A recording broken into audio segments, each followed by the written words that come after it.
ಕರ್ತನಾಮಕ್ಕೆ ಸ್ತೋತ್ರವಾಗಲಿ.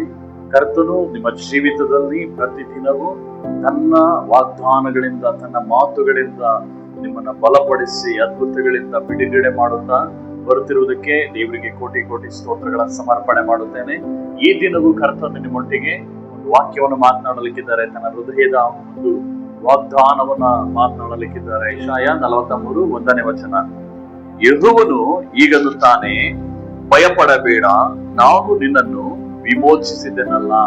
ಹಲ್ಲೆಲೂಯಾ. ನೋಡಿ, ಕರ್ತನು ಎಷ್ಟು ಸುಂದರವಾಗಿ ಹೇಳ್ತಾ ಇದ್ದಾನೆ. ಯೆಹೋವನು ತನ್ನ ಜನರಿಗೆ ಹೇಳುವಂತ ಮಾತು. ತನ್ನ ಜನರು ಅಂದ್ರೆ ಆತನ ಮೇಲೆ ನಂಬಿಕೆ ಇಟ್ಟಂತ ಜನಗಳು. ಇವತ್ತು ನೀವು ನಾವು ಆತನ ಮೇಲೆ ನಂಬಿಕೆ ಇಟ್ಟು ನಡೀತಾ ಇದೀವಲ್ಲ, ಅಂದ್ರೆ ಇವತ್ತು ನಮಗೆ ದೇವರು ಹೇಳ್ತಾ ಇದ್ದಾರೆ, ಭಯಪಡಬೇಡ. ಏನ್ ವಿಷಯದಲ್ಲಿ ಭಯ? ಸಾವಿನಲ್ಲಿ ಭಯ, ರೋಗಗಳ ವಿಷಯದಲ್ಲಿ ಭಯ, ಸಾಲದ ವಿಷಯಗಳಲ್ಲಿ ಭಯ, ಜನಗಳ ಭಯ, ಪ್ರತಿಯೊಂದು ವಿಷಯಗಳಲ್ಲೂ ಸಹ ನಾವು ಒಂದು ಭಯ ಪಡುವಂತ ನಮ್ಮ ಜೀವಿತದಲ್ಲಿ ಕರ್ತನ ಹೇಳ್ತಾ ಇದ್ದಾನೆ, ನೋಡ್ರಿ, ನಾನು ನಿನ್ನನ್ನು ವಿಮೋಚಿಸಿದ್ದೇನಲ್ಲ.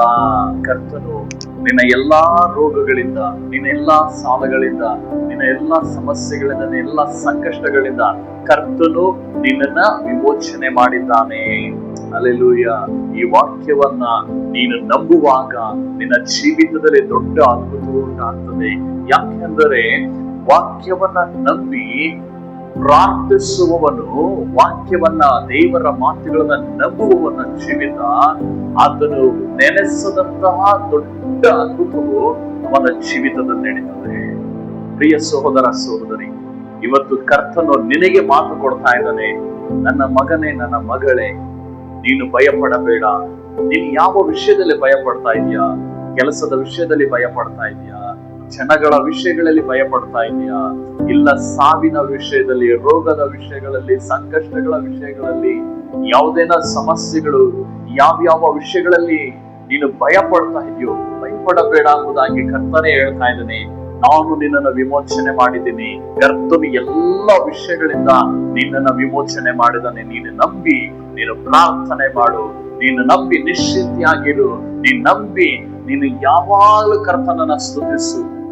ಯಾಕೆಂದರೆ ಕರ್ತನ ಮಾತನ್ನು ನಂಬುವಾಗ ನಿನ್ನ ಒಳಗಡೆ ಅದು ಕಾರ್ಯರೂಪಕ್ಕೆ ಬರುತ್ತದೆ. ಇವತ್ತು ನೀನು ನಂಬುವುದಾದರೆ ನಿನ್ನ ಜೀವಿತದಲ್ಲಿ ಹಿಂದೆ ದೇವರು ನೀನು ಅದ್ಭುತವನ್ನು ಕಾಣ್ತೀಯ. ನಮ್ಮನ್ನ ಒಪ್ಪಿಸಿಕೊಟ್ಟು ಪ್ರಾರ್ಥನೆ ಮಾಡೋಣವಾ?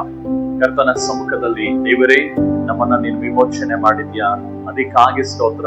ನೀನು ಯಾವ ವಿಷಯದಲ್ಲಿ ಬಾಧೆ ಪಡ್ತಾ ಇದೆಯಾ, ಯಾವ ವಿಷಯದಲ್ಲಿ ಭಯ ಪಡ್ತಾ ಇದೆಯಾ, ಆ ವಿಷಯವನ್ನ ಹೇಳಿ, ಕರ್ತನೇ, ನನ್ನನ್ನು ವಿಮೋಚನೆ ಮಾಡಿದ್ಯಾ, ಅದಕ್ಕಾಗಿ ಸ್ತೋತ್ರ ಎಂಬುದಾಗಿ ನೀನು ಬಾಯಿಗಳನ್ನ ತೆರೆದು ಆತನಿಗೆ ಕೃತಜ್ಞತೆಗಳು ಹೇಳು. ವಿಮೋಚನೆ ಮಾಡಿದಕ್ಕಾಗಿ ಸ್ತೋತ್ರ ಅಂತ ಹೇಳು. ಕರ್ತನು ಇಂದು ದೊಡ್ಡ ಕಾರ್ಯಗಳನ್ನು ಮಾಡಲಿಕ್ಕಿದ್ದಾನೆ. ಹಲ್ಲೆಲೂಯಾ. ಕಣ್ಣುಗಳ ಮುಚ್ಚಿ ಪ್ರಾರ್ಥನೆ ಮಾಡೋಣವಾ? ಪರಲೋಕದಲ್ಲಿರುವ ನಮ್ಮ ತಂದೆಯಾದ ದೇವರೇ, ಇಂದು ರಾಜ ನಮ್ಮೆಲ್ಲರನ್ನು ಸೃಷ್ಟಿ ಮಾಡಿ ನಮ್ಮನ್ನ ಜೀವಿಸಿ, ದೇವರೇ, ನಮಗೋಸ್ಕರ ರಾಜ ಎಲ್ಲವನ್ನ ಕೊಡುತ್ತಿರುವುದಕ್ಕಾಗಿ ಸ್ತೋತ್ರಪ್ಪ. ದೇವರೇ, ಇಂದು ನಾವು ಇಂಥ ವಿಷಯಗಳಲ್ಲಿ, ಕೆಲಸ, ಹಣ, ಕಾಸುಗಳು ಇರುವಂತಹ ವಿಷಯಗಳಲ್ಲಿ ಭಯ ಪಡ್ತಿರುವಂತ ಈ ನಿನ್ನ ಜನರನ್ನ ನೀನಿಂದು ವಿಮೋಚನೆ ಮಾಡಿದಕ್ಕಾಗಿ ಸ್ತೋತ್ರ.